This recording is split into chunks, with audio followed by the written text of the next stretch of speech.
Hello నమస్కారం welcome back to orange haven.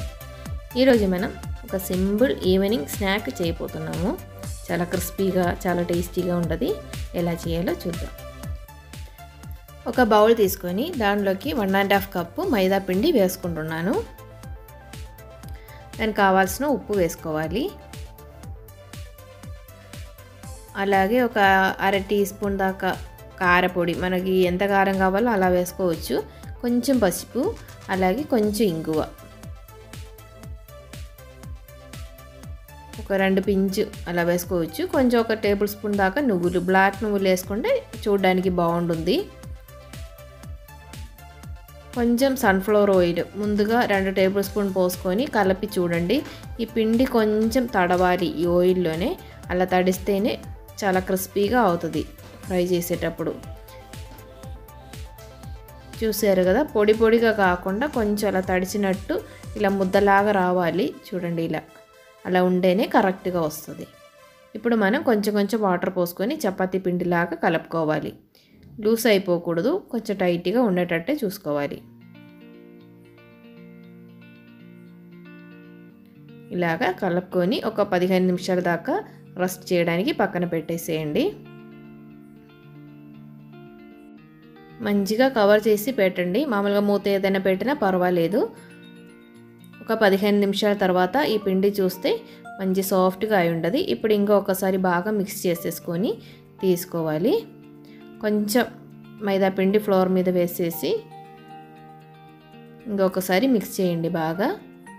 ఇప్పుడు ఒక 3 పోర్షన్గా డివైడ్ చేస్తున్నాను. దీన్ని మంచి రోల్ చేసేసుకోండి.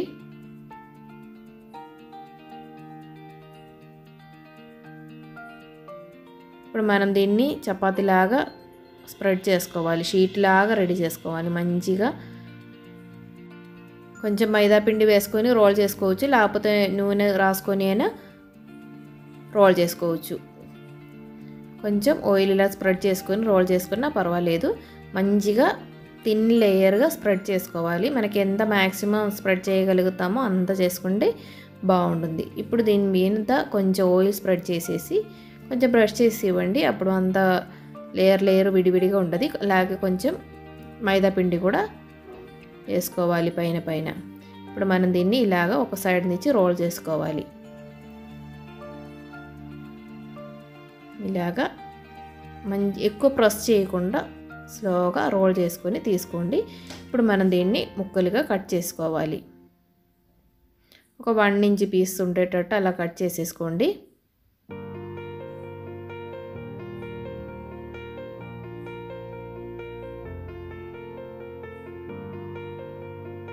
ఇలాగా మనం అన్నీ కట్ చేసుకోవాలి. ఇప్పుడు దీన్ని తీసుకొని ఇలాగా ప్రెస్ చేసుకోవాలి.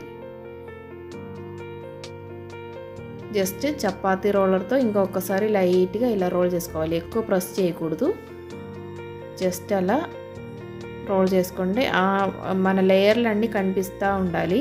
ఇప్పుడు మనం ఇదన్నీ రెడీ చేసాము. ఇంకొక బౌల్ తీసుకొని ఇలా ఒక గ్లాస్ కానీ ఏదైనా తీసుకొని రౌండ్గా కట్ చేసుకోండి. దీంతో ఇంకొక షేప్ కూడా చేద్దాము.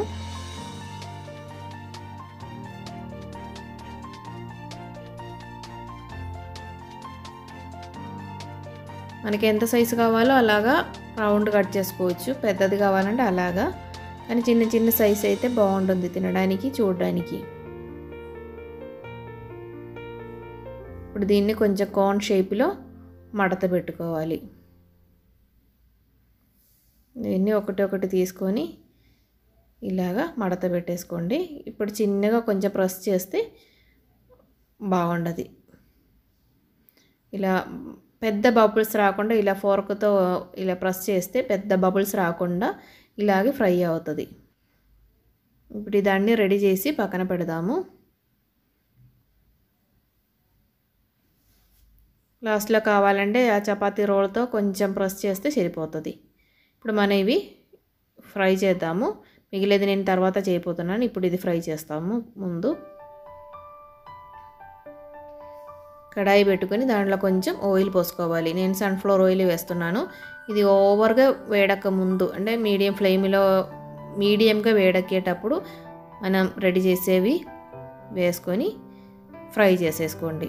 ఓవర్గా ఫ్లేమ్ పెట్టుకోకుండా మీడియం ఫ్లేమ్ మీద ఫ్రై చేయండి. మంచిగా లోపల అంతా ఫ్రై అయ్యేదాకా అప్పుడప్పుడు తిప్పుతూ ఉండాలి, అన్ని చోట్ల ఫ్రై అయ్యేదాకా. ఇప్పుడు ఇది ఫ్రై అయిపోయింది, కలర్ చేంజ్ అయింది కదా, లైట్గా కలర్ చేంజ్ అయినప్పుడే తీసేసేయండి. మళ్ళీ ఇంకా కాసేపు అది ఉండి కొంచెం కలర్ చేంజ్ అవుతూ ఉండదు.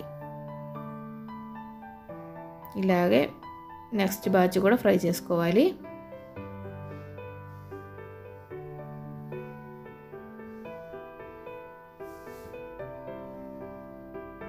ఇది కూడా తీసేద్దాము.